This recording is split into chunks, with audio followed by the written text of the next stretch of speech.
Welcome back to the Media and Health Symposium at Virginia Commonwealth University. I'm Jay Adams. I'm an assistant professor at the Robertson School of Media and Culture. Today I'll be your moderator for the first professional panel that we're going to have, and we welcome Franklin Street, which is a healthcare brand consultancy. And from Franklin Street, we will have Stephen Moegling, who is a partner with the agency, and his topic will be healthcare trends for 2016 and what we can expect. Stephen has over 15 years of experience in healthcare, and he is an expert trend spotter, and his also very knowledgeable about patient applications and consumer behavior. So just to give you a brief overview, Stephen is going to give his presentation for about 40 minutes or so. And after that point, we're going to take some Q&A from our live audience, as well as the Twitter handle, which is #VCUGlobalHealth. And we'll take your questions from there. So we please encourage you to post your questions on Twitter. And let's just get started. Stephen, you all ready to go? Yeah, I think so. A little bit of editor. I'll try to limit my voice here on that. Well, listen, I'm very excited for this opportunity today to talk with you all. And, quite often the topic that we have at Franklin Street about patient-centered brands, oftentimes our audience is directly the marketing personnel within the organization. So knowing today we have an audience of people who are touching and impacting healthcare on a wide variety of spectrums is really a cool opportunity for me. And we were very honored to be part of this overall panel today. I'm going to go ahead and start showing my screen here. I have some slide presentation shows that I think might help illustrate the stories that we want to tell. At Franklin Street, we keep talking about this idea of a next patient, and it's really about this philosophy that today's patients, you and me and our loved ones, our neighbors, our families, the way we think about healthcare, the way we buy it, what we expect from it is changing exponentially every year. And so, the classic perspective of a hospital or a health system is that while you see this amazing level of innovation in terms of how we treat patients and help patients, unfortunately, there is this mindset that we're trying to break through at Franklin Street so that we help our hospitals and health systems to innovate the way they think about talking to and engaging with those patients. Even with this trend of population health and trying to encourage health systems to keep people well and out of the hospital, what we're finding is that the hospitals and health systems still have one foot in the traditional model of fee-for-service and another foot in that model of getting paid to keep people well. And so we're very big advocates of developing research, whether it's primary from Franklin Street or working with other secondary research firms, to have a better understanding of what the next patient wants. How do we engage? How do we connect? How do we adapt as a healthcare philosophy so that we are appealing to those patients in real time? And so a lot of what I'll be talking about today is with that mindset in place. And a lot of the inspiration for Franklin Street being a healthcare brand consultancy actually comes from outside of the healthcare space. So we look at brands that are very well loved and trusted and brands that are very customer centered. And we often ask ourselves the question at Franklin Street, well, how would Amazon revolutionize healthcare if they brought that customer centric focus into healthcare? And that's why I'm showing you this picture of a chair in a room, because there's this famous story about Jeff Bezos, the founder and CEO of Amazon, who wants to make sure that in every boardroom at Amazon, in every office, every time there's a meeting, there's always an empty chair at the table, because that chair is supposed to represent the voice of the customer, so that every decision that Amazon makes has to be weighed from the perspective of, is this going to be good for the customer? Would the customer want us to make this decision? And that's that centered philosophy that we're trying to build with our hospital brands right now, to have that patient voice at the table for those decisions that are being made. And it's very big work, we think, at Franklin Street, but I think it's very important work, because when we look at the statistics, what we're finding is that Americans are disappointed and underwhelmed by how healthcare is being delivered to them and that overall experience. So, for example, SureScripts did a research study back in 2015 that said that 50% of all Americans agree that renewing a driver's license will require less paperwork than seeing a new doctor for the first time. And that's a huge, huge expectation gap that we need to fill. One of our colleagues, Rob Klein, did an amazing survey last year where he polled American adults, and he asked them a variety of questions, but one of the questions was, which of the following words describes how you feel about healthcare right now that the Affordable Care Act has been in full effect? And as we map out those feelings, we see so much within the frustrated, confused, skeptical, worried, angry, powerless. These are very terrible words to hear, especially if we want to help improve that patient experience. But it's the mindset of our audience. I think that healthcare itself is going through a tremendous transformation, partly because the next patient is going through a fundamental transformation. Trend Watching, the global trend service, posted a study this past year that said one of the big trends is this idea of an expectation gap. So you compare something like Uber, which basically says you don't have to wait around anymore for a stinky, smelly cab. You can post it on the app and in a few minutes have a nice car pick you up and take you where you want to go. And the payment process is easy. And so as the Ubers of the world come into the market, as Amazon.com, as the convenience factor rises for brands like Airbnb to make it easy to get a room for the night in any city in the world, people's expectations are increasing, and then there's that gap. So that gap gets brought into the experience, and that experience is getting brought into healthcare. So people are saying, why can't I do something so easily on Amazon, like buying these products and having them shipped to me overnight or even the same day? And yet when I go into my doctor's office, it's like I'm stepping back in time 50 years. Everything takes forever. And I think this is a really good soundbite to kind of illustrate that point. We had a consumer in a focus group say, why can I use OpenTable to make a restaurant reservation, but I have to call and argue with the doctor's office to schedule an appointment when I'm sick? You know, one of my colleagues, Allison, here at Franklin Street, has a sick child. It's taken her and her husband, two smart grown adults, 3 hours of work just to get an appointment for today. You know, that's a lot of brain trust. That's a lot of cognitive load for such a simple process, or what should be arguably a simple process.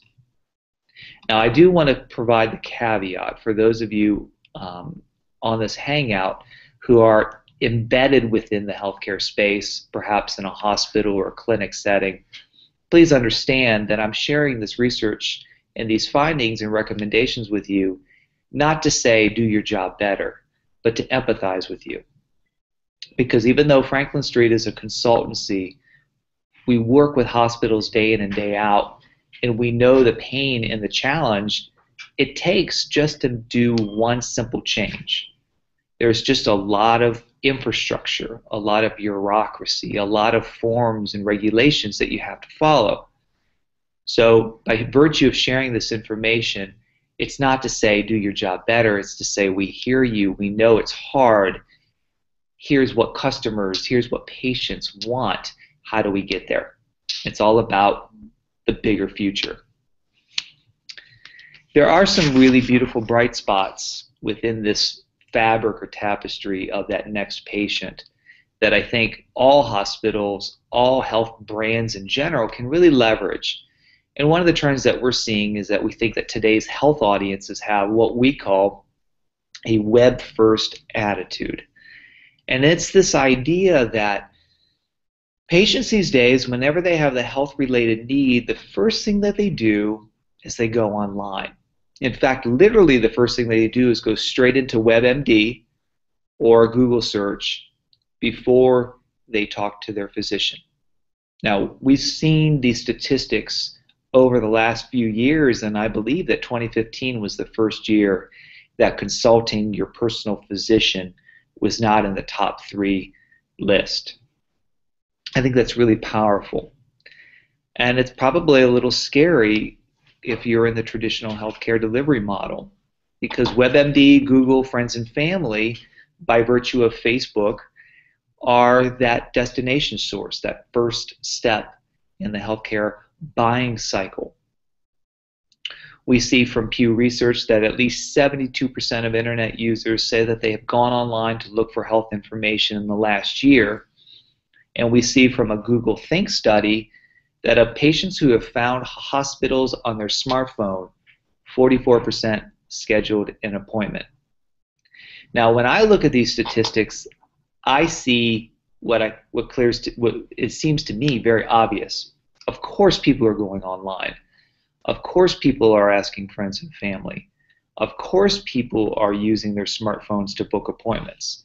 We know that when people are doing searches on smartphones, they're intending to take some kind of action.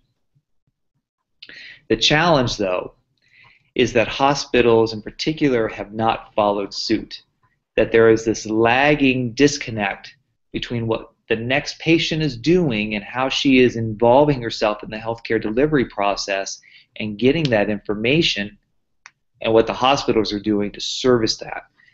And this next statistic, I think, really illustrates that point.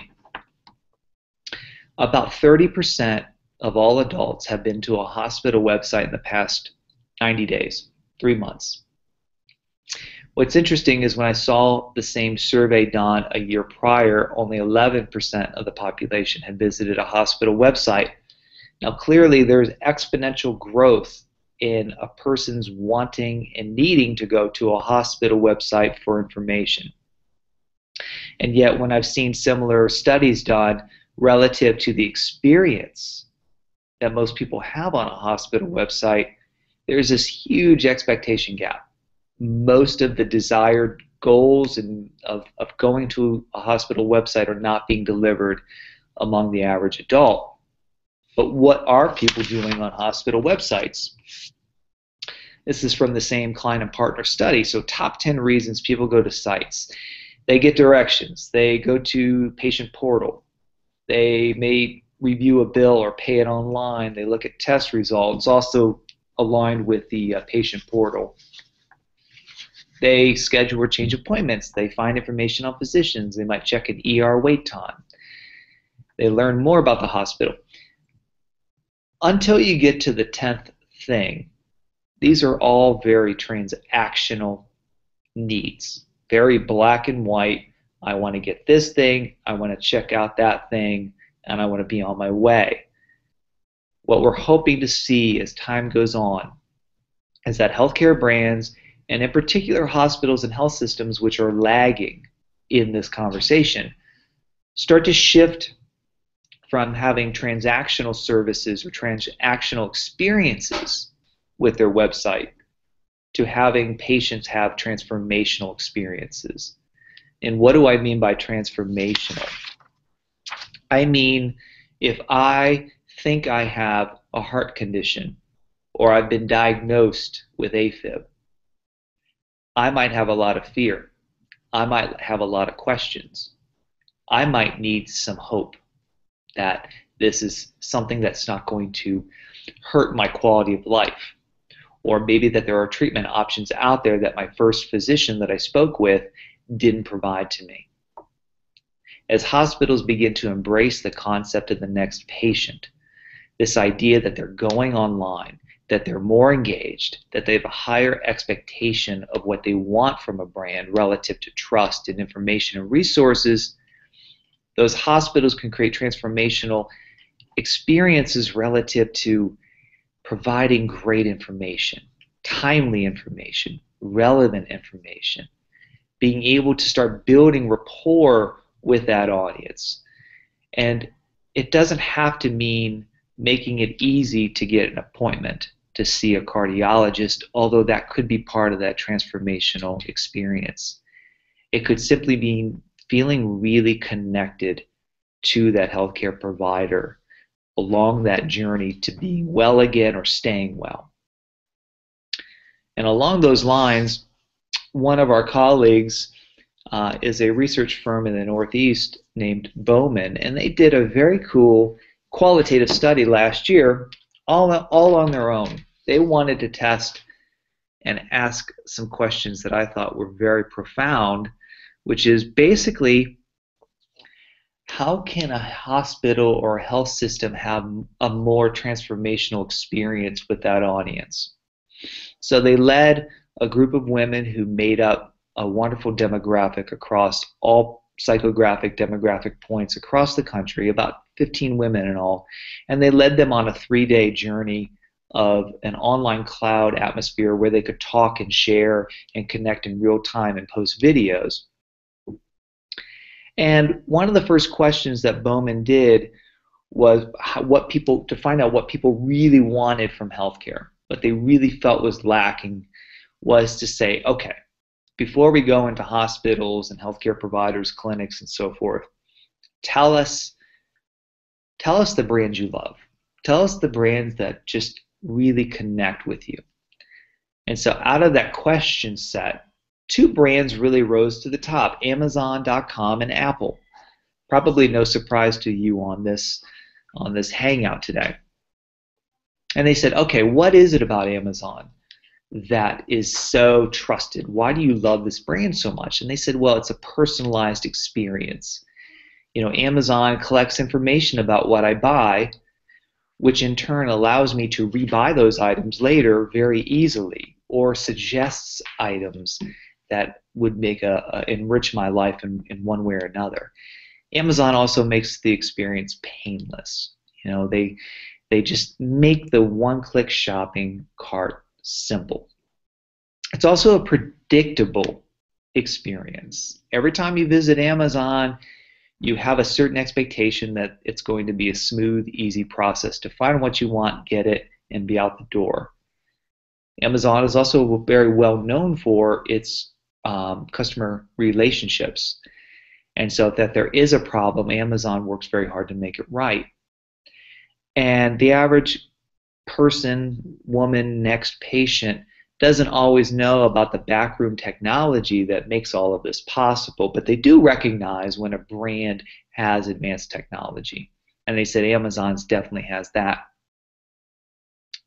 So we switch our attention over to Apple and we say, okay, why do you love Apple so much? And a couple of the key things that came up were, I feel like I have a genuine human connection with my Apple product.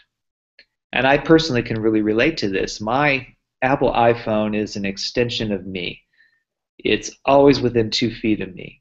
If I leave for work and I'm halfway to work and I don't have my phone, I'm going back home to get my phone. Like it's like a limb of me.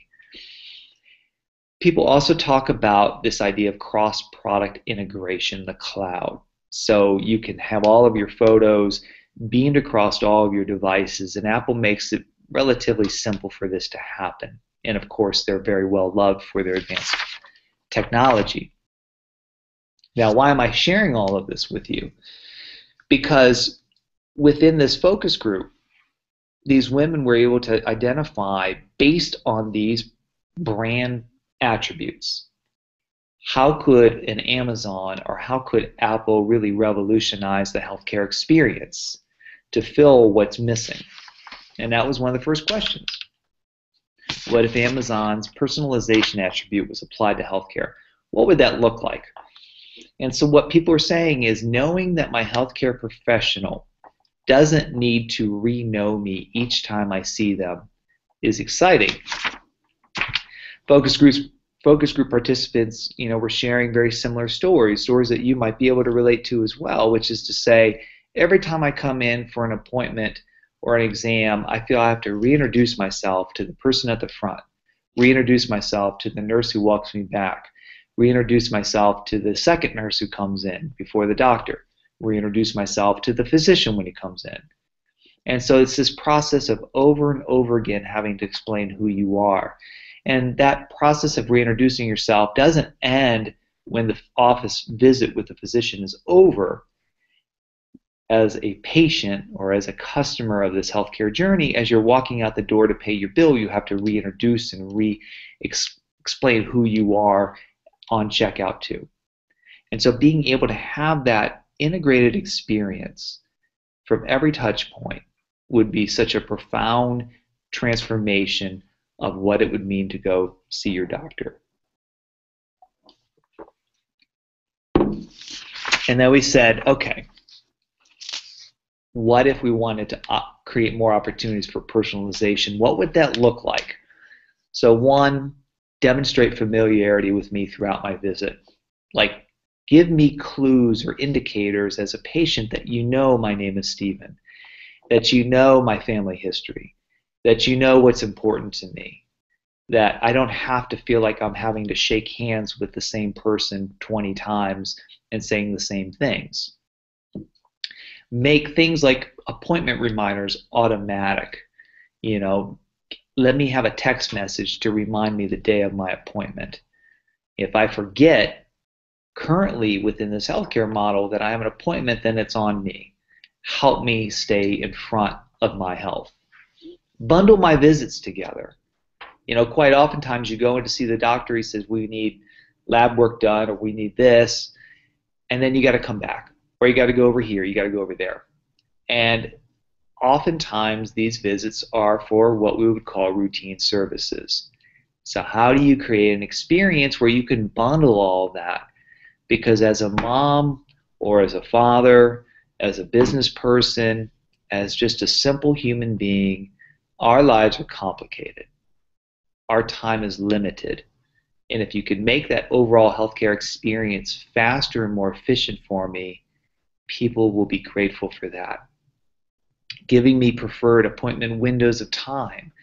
Instead of, doctor can see you 3 weeks from now at 7 o'clock in the morning, give me a window. Greet me by name. Provide me condition-specific materials before the appointment. And this is a big one. You know, this goes back to the transformational experience that we can be having with our patients, whether it's on the web or within that clinical experience. You know, people these days truly want to own more of their healthcare journey. They want to own more of their healthcare experience.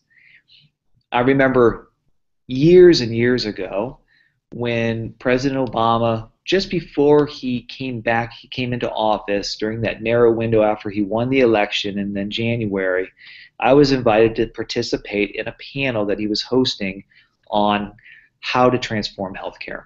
And it was a kind of a town hall community forum where a lot of healthcare professionals and other people within the healthcare business came together and offered solutions. And I remember sitting beside somebody who represented a foundation that helped provide medical care to the uninsured and underserved. And I remember having a conversation with this person before the town hall started, and he said, you know, we have the money to help these clients of ours with their health care. What I don't know how to do is have them take their medications, have them show up to the appointments, have them have better lifestyle choices. And I know within the span of healthcare too, we have what we call these frequent flyers who run up a lot of healthcare costs because they're so sick and because of some of these lifestyle choices that have kind of impacted us. But as we start to dial in to the working professional or the business person or the mom or the dad, and we say, we know you're busy and we know you want to take your wellness into your own hands. Here are resources. Providing that kind of information can be so profound and so compelling and really drives what we're talking about when we talk about things like population health. And the last thing I want to mention here is having a productive wait time. See, I think that most people understand that it's not realistic to expect a doctor's appointment to run with the same efficiency as, say, getting your car's oil changed. There's just too many variables that might impact the clockwork precision that we would like to see from a doctor's visit. So what these patients in this population did in the survey said, well, we know we're probably going to have to wait. The doctor's probably going to be running late. She's got multiple patients, and we understand things happen. But while I'm in the waiting room, give me something I can use to help myself. Help me be educated before I go see the doctor. Help me understand the questions I might want to ask. Help me get clarity around whatever it is that's affecting me, whether it's a checkup, a screening, what have you. People want to be engaged. And as we turn our attention to this idea of what if Apple, and we took their human connection attribute, that great brand attribute that people love about Apple, what if we apply that to healthcare? What would that look like? People said, well, doctor's appointments, for example, it would actually be a fun place to go. I wouldn't dread it. I'd feel like a regular. The employees would want to be there. And you know, Franklin Street spends a lot of time working with hospitals and health systems within the patient-centered marketing platform. You know, a lot of times hospitals say, help us attract and connect and engage and build relationships with new patients. Increasingly, though, a lot of what Franklin Street is doing is helping the hospital engage the employees. Because if you work within the healthcare space in any degree, you know it's complex, it's hard, there's more to be done every day. Just staying on top of rules and regulations is 100% of a full-time job as it is before you introduce the concept of actually caring for the patient. So what we're seeing within the healthcare space is a drag on engagement in employees, teammates, however you want to call them, really being connected to the mission and the vision and the values of the organization. And so that shows up as a disgruntled person at the front desk when you walk into that physician office. So Apple and brands like Apple have understood that engagement for the employees and connection and service and training is so crucial to the overall experience. And it creates that human connection that people love so much about a brand like Apple. And if we can bring more of that human connection into healthcare itself, just think about the transformations that could occur. Some very specific examples of that might look like knowing that that frontline staff is a key brand vehicle, you know, that they are engaged, they are representing the brand, that instead of just saying, patient come in on this time to see the doctor, you create more of what they call a goal-based patient visit. Hey, when you come in, our goals for this visit will be to see how you're feeling, to talk about a better future state, to really get serious and clear about what might be impacting you. And that really puts the patient in a kind of a connected place with the provider. That's just unfortunately not happening at a large scale right now. And people understand that we are in the transformational business within healthcare. Everything is changing and we're innovating.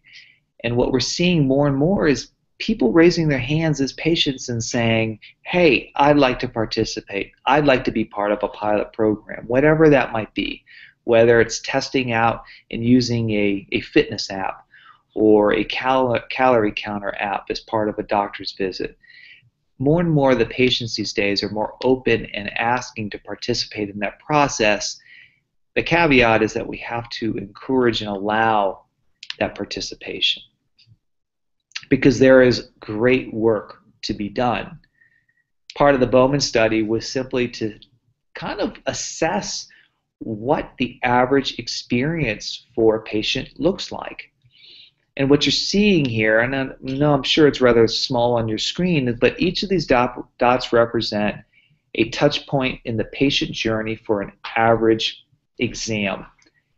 And each of these touch points represent all of the moments that it could make or break a positive experience. And within each of these touch points and these circles represent colors that would say, this is the experience that's solely the provider, or this is the experience that might be a combination of the insurance and the provider, or even pharma. And so as we share this research with our clients at the hospital level, we say, you're in the process right now of building out a better patient experience and a better patient journey. That's hard work. What's even harder is recognizing that the average patient doesn't evaluate her experience by everything that you could possibly be responsible for. They're either crediting or blaming you for the experience that they have with their insurance provider or pharmaceuticals. So we just create even more complexity to the journey of having a better patient experience. And yet, I think by identifying really what's at stake and the tools and the resources, I do think that we can get to a much better place for our next patient. And along those same lines, as we look at the road ahead, a couple of the trends that we're seeing out in the marketplace. One is this trend of patient journey mapping. Sometimes in healthcare, what we like to look at Franklin Street is outside of healthcare. And so for years now, we have been seeing retail brands and other brands outside of healthcare saying, let's really dial into the customer journey. How can we make that customer journey that eventually has them connect with our brand even better, more impressive, and more of a delight? And I think we can apply that same model to healthcare as well when we think about the patient journey. So that could be everything from that first experience that patient might have where they realize that there is a healthcare need. That we know, for example, bariatric surgery. The typical bariatric surgery patient is somebody who has been spending 2 to 3 years just thinking about surgery before they take really a meaningful step in the direction of having that as a solution for their weight issues. So as we look at the healthcare environment and patient journey mapping, we would say the patient journey experience starts 3 years before she becomes a patient. And how could we as a healthcare brand be part of that journey with that patient from the get-go so that person has the information they need, the resources, and the emotional connection so that he or she knows that she's not alone in the journey, that there are solutions out there. Now, this patient journey mapping concept can be somewhat self-serving to a particular healthcare provider. To use this one example, because if you want to use that patient journey experience, you want to use it because you want that individual to be part of your brand, to be part of your patient map. But I think if we take a step back, knowing we have a lot of people on this call who are involved in all different dimensions of the healthcare world, I think one of the profound things that we're looking at these days and the questions that we keep asking ourselves at Franklin Street is, how does the entire healthcare community as a whole create a better patient journey experience? How can we embrace and get behind and leverage technologies and tools to help create a more engaged patient journey? I was just reading in Inc. magazine this week, Under Armour, the big sports brand, has invested close to $1 billion in buying up healthcare apps and technologies. They want to create a complete digital footprint of a person's entire athletic journey, mapping out everything from what they're eating to their best personal records of daily runs. And they want to do this to help create a better engaged experience for their customers. And as we look into the state of healthcare, I would ask the question, How could a healthcare brand, whether it be a hospital or a tech company, how do we leverage and connect with the Under Armours of the world and the Apples of the world and the Amazons of the world to create a better patient journey? How do we either get inspired by what those brands are doing, or how do we tap into that? It's a great model and it's a great philosophy. And it also doesn't have to start at the top. It could start at a very small, manageable level. We're doing this right now with a lot of our hospital brands where we're saying, don't try to map out the entire patient journey from every patient, every time, every experience. Focus on one service. Focus on something that you can wrap your arms around. Really start to identify all of those touch points, where they started in that journey. What questions do they have? What is the emotional state that that person is in at that point of the process? And how could you, as a service line within the brand, help inform that journey and help them become a hero in their own healthcare? The second trend that we're looking at these days is this expectation gap. I shared with you earlier the statistics about the DMV and how people are complaining, like, why can I go to a mom and pop restaurant using OpenTable to book a reservation, but I've got to, open up a phone book and cross rivers and, do all of this stuff just in order to see my doctor. So we say you could blame it on Amazon, you could blame it on Uber and OpenTable, or just the general frenetic pace of life, but patients these days want what they want when they want it, which is right now. And what they really want is convenient access to trusted resources and care. So how can you lower the threshold of making and helping a person get what they want from that healthcare experience, whether it be relevant, trusted content, an appointment with a physician, or simply to talk to a live human being who's empathetic, who has a strong degree of knowledge on the topic, and to be able to help that person on her journey. Now, the interesting upside is we have huge desired goals among patients these days of what they want to see happen in healthcare. But the bar, for better or worse, is fairly low in terms of what people expect. It's kind of like when you fly on an airline these days in the States. For most of us travelers like myself, I'm usually on a plane a couple times a month, I have a low expectation that Delta or United or whoever is really going to make for a pleasant experience. I've just been burned one too many times.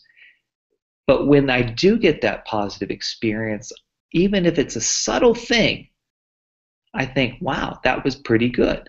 And for better or worse, that's the case with healthcare. Bar is so low that any incremental gains you can make to help that patient in her journey will be measured and will be felt and will be appreciated. So I think that's a real win-win opportunity. And I also wanted to share the marketer-patient value alignment, which is kind of a mouthful here. And again, a lot of the people that we're talking and working with at Franklin Street are on the marketing communications side of healthcare. But I think this transcends the marketer to anybody who has a patient-centered philosophy working within healthcare.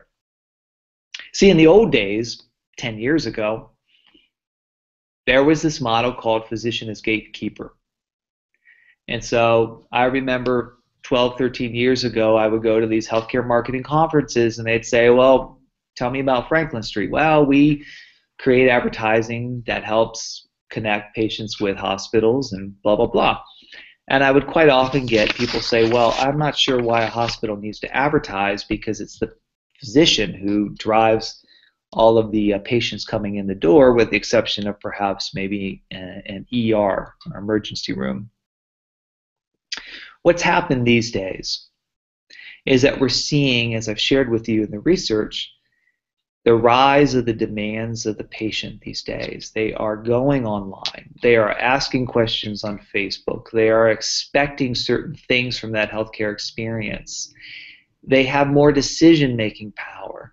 They have more incentive these days to give a rip about who they go to for healthcare because it's coming out of their pocketbook with these high-cost, and high-risk deductible plans for insurance. So many more of the decisions are being put into the patient that the role of the physician as gatekeeper is changing.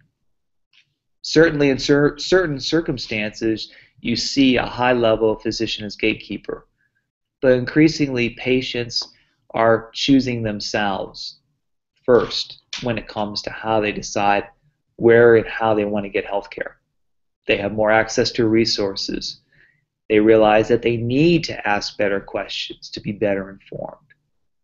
And as a result, anybody working within healthcare who has a better perspective and understanding of the trends affecting today's patients has fundamentally a higher value within the organization. Because the real secret to transforming healthcare is going to be coming from knowing your customer better.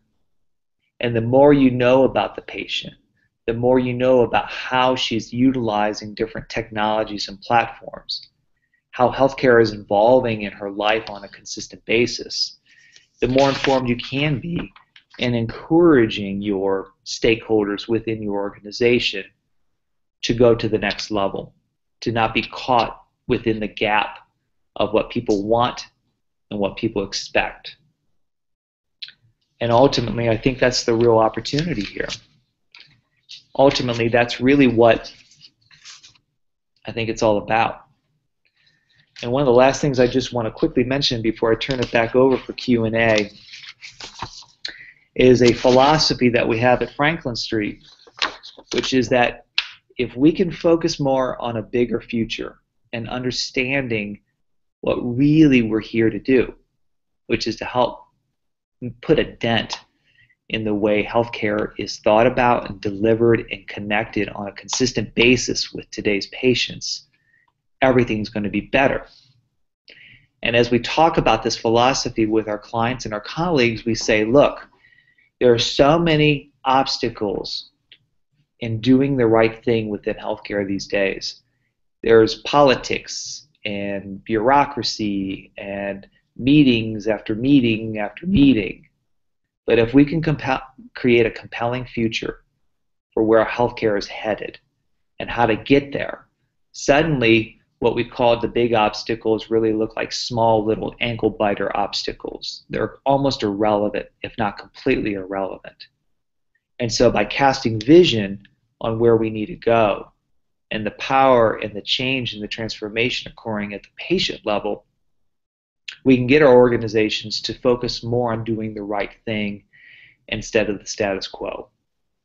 At least that's the theory that we have at Franklin Street that we're testing every day. So with that, I'll turn it back over and to Jay, and then we'll do some Q&A if there's any questions.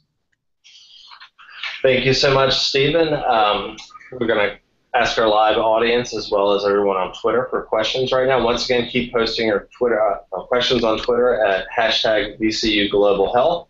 Scott and Candace, do we have any questions? Well, can you hear me now? Yes. One of the things I noticed Stephen, while you were giving your presentation, my computer said that I needed an update for one of my software programs, and your presentation got me to thinking that my doctor has never sent me a note that said I needed an update, which I'm sure I do. But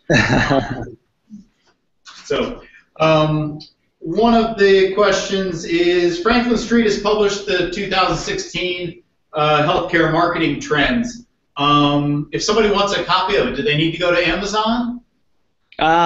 No, they can go to franklinstreet.com. Thank you for that softball. That was nice. Yeah. And so just a quick point, franklinstreet.com, you'll see the trends report link that you can download. And that trends report is something that we've been publishing every year for about 5 years. And I think I was talking to my colleagues before the presentation today, and I think we've decided that we're going to go back later this year and republish everything that we've predicted over the last several years to see what we've gotten right. So that should be an interesting exercise. All right. And so the presidential campaign is going on right now. What things do you think are happening with the presidential campaign that are going to affect the 2017 healthcare marketing trends that you're going to do in a year or so? Well, we were just having that conversation this morning. We have one of our associate creative directors is a political junkie and has a lot of theories on the topic. But this idea of healthcare as a wedge issue is really, really profound. It really shaped the elections over the last couple years. It's been part of the national debate. And quite honestly, at least based on what the primaries are shaping up to be, I don't think it's going anywhere. I think people are continuing to ask the question, why are things so expensive? How can we reduce costs while having higher quality? And I, for one, love it because it just means a more informed community of adults. And I don't know. There's some interesting theories about the changes in the healthcare insurance market, and we'll see what happens. Okay. And how can hospitals take advantage of wearable technology? Where's that going?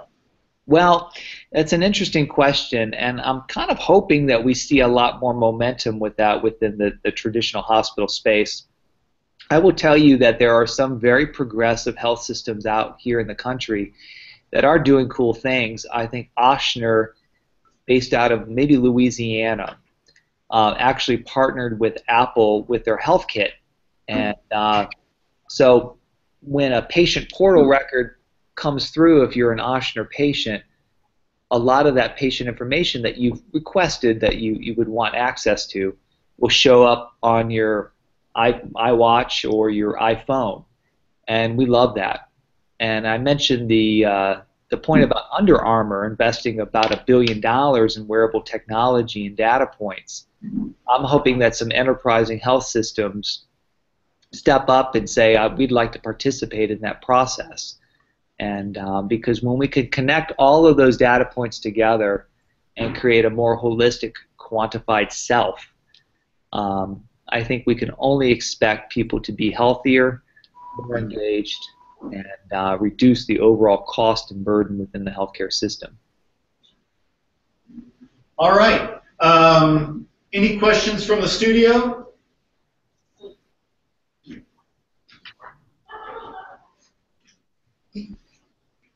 Jay needs to unmute. I do have one question for you. Is RX drug DTC advertising good or bad for Americans?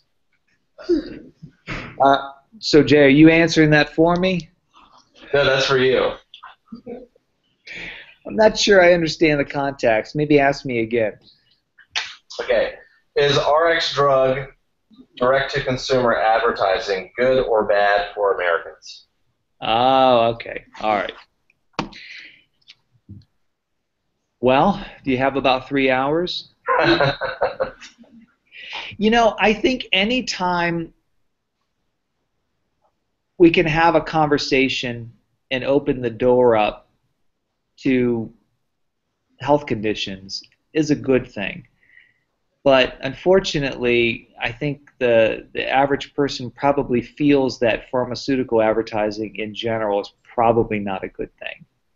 And where I would go with that is I think the best advertising and communications in general is the two-way street. So we help create an engaged and informed marketplace where they have more knowledge to resources. I don't know that I can give you examples off the top of my head of RX advertising that is doing that or doing that well, but that isn't to suggest that there probably isn't a brand or two out there that might be actually creating more of a holistic, bettering approach to how people can be informed. I wish I had a simple yes or no on that, but that's a really good philosophical debate. Mm-hmm. Stephen, thank you. That's all the questions that are in this room. And before we shoot it back to Jay and and maybe end it, I wanted to say thank you very much for doing this, and thank you very much for Franklin Street for making it happen and adding this real good thought-provoking conversation. So thank you. Back to you, Jay. Thank you so much, Stephen. Wonderful presentation. That is going to wrap up this professional panel. I wanted to let everyone know that we have lunch coming up from 12:45 to 1:45, so we will be off air during that time. The next panel is going to be the research panel number 2, which will take place at 1:45. Once again, the live stream is available on the symposium website, and please follow us on Twitter at #VCU Global Health. Thank you so much for your time, and that's a wrap for our broadcast.